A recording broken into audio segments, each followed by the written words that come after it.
یوسف گم گشته باز آید به کنعان، غم مخور. کلبه احزان شود روز گلستان، غم مخور. این دل غم دیده حالش به شود، دل بد مکن. وین سر شوریده باز آید به سامان، غم مخور. دور گردون گر 2 روزه بر مراد دل نرفت، دور گردون گر 2 روزه بر مراد ما نرفت.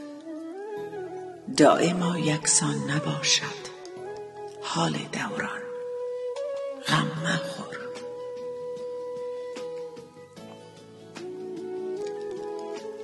گر بهار عمر باشد باز بر تخت چمن، چتر گل در سر کشی ای مرغ خوشخوان، غم مخور.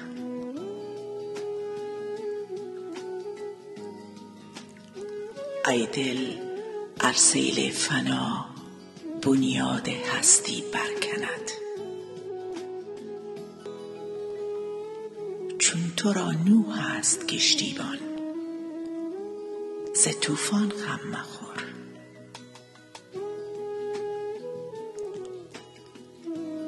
هان مشو نومید چون واقف نه ای از سر غیب، باشد اندر پرده بازی‌های پنهان، غم مخور.